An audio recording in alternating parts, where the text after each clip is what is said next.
একজন ইমাম ও খতিব তিনি কি শুধুমাত্র নামাজ পড়ানোর জন্য দায়িত্ব পালন করেন, নাকি ইমাম ও খতিবের আরও কিছু দায়িত্ব কর্তব্য রয়েছে? আসুন আজকের এই ভিডিওতে আমরা জেনে নিই একজন ইমাম ও খতিবের দায়িত্ব ও কর্তব্য সম্পর্কে।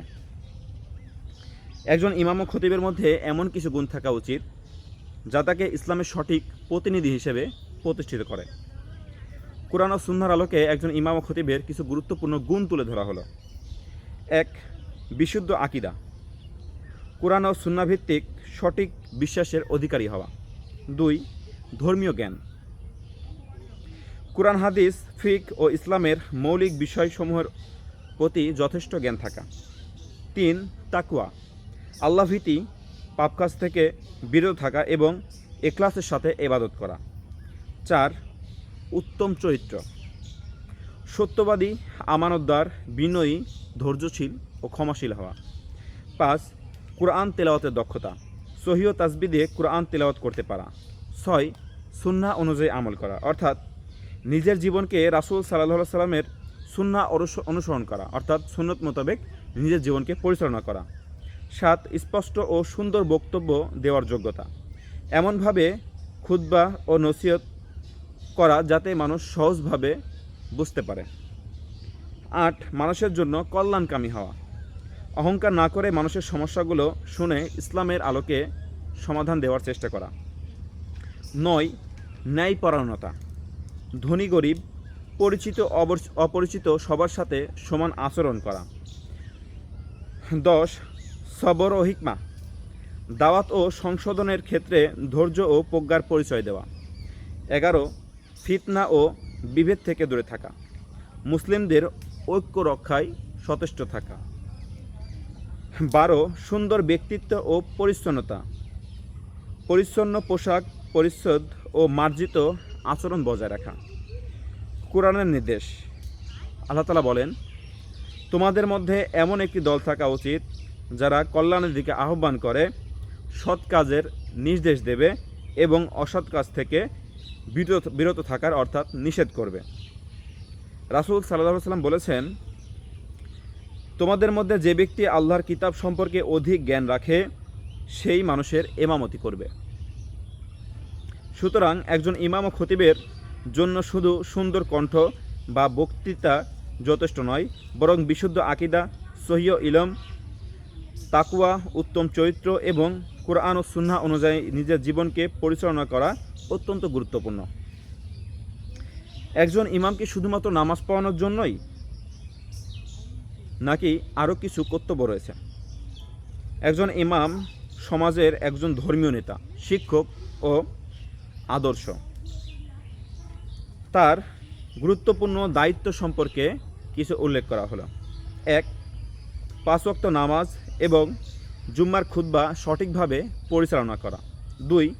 কুরআন ও সহিহ সুন্নাহ শিক্ষার প্রচার করা এবং মানুষকে সঠিক দ্বীনের জ্ঞান দেওয়া।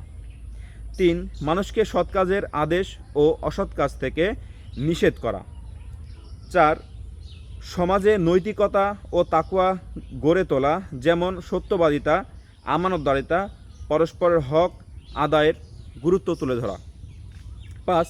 পারিবারিক ও সামাজিক বিরোধ মীমাংসায় ভূমিকা রাখা, ন্যায় ও ইসলামের নির্দেশনা অনুযায়ী পরামর্শ দেওয়া। যুব সমাজকে সঠিক পথে পরিচালিত করা, মাদক, অপরাধ ও নৈতিকতা থেকে দূরে রাখতে উৎসাহিত করা। ৬. শিশু কিশোরদের কুরআন ও ইসলামের শিক্ষা দেওয়ার ব্যবস্থা করা এবং তাদের চরিত্র গঠনে ভূমিকা রাখা। ৭. অসুস্থ, দরিদ্র ও অসহায় মানুষের খোঁজখবর নেওয়া এবং সমাজকে তাদের পাশে দাঁড়ানোর জন্য উদ্বুদ্ধ করা। ৮. জানাজা, দাফন, বিবাহসহ বিভিন্ন ধর্মীয় কার্যক্রম পরিচালনা করা এবং প্রয়োজনীয় ইসলামী দিক নির্দেশনা দেওয়া। ৯. সমাজে ঐক্য, ভ্রাতৃত্ব ও সম্প্রীতি বজায় রাখতে কাজ করা, অযথা বিভেদ বা বিদ্বেষ ছড়ানো থেকে বিরত থাকা। ১০. নিজে উত্তম চরিত্রের আদর্শ হওয়া, যাতে মানুষ তার কথা ও কাজ থেকে শিক্ষা নিতে পারে। ১১. দোয়া ও নসিহতের মাধ্যমে মানুষের ইমাম ও আল্লাহ ভীতি বৃদ্ধি করা।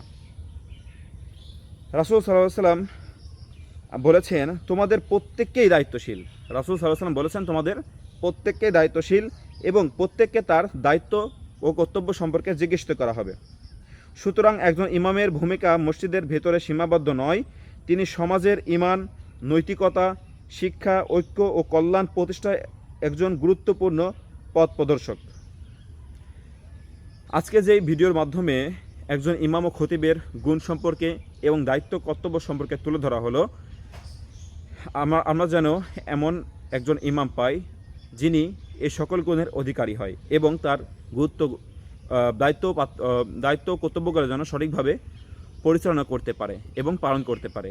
আল্লাহ তাআলা আমাদেরকে বুঝার তৌফিক দান করুন এবং আমাদের মাঝে এমন একজন ইমাম দিন, অর্থাৎ প্রত্যেকটা সমাজেই, বাংলাদেশ কেন পৃথিবীর যে কোনো প্রান্তে হোক না কেন, প্রত্যেকটা সমাজের যে ইমাম থাকবে অর্থাৎ ধর্মীয় নেতা থাকবে, তার ভিতরে যেন এমন ইসলামের সুন্দর আলোকে অর্থাৎ কোরআন সুন্নাহর আলোকে যে গুণগুলো থাকা উচিত সেই গুণগুলো যেন থাকে এবং তার দায়িত্ব ও কর্তব্য সম্পর্কে যেন যথেষ্ট সতর্ক থাকে, আমি সেই কামনা করি এবং আল্লাহ তাআলা আমাদেরকে সঠিক বুঝ দান করুক।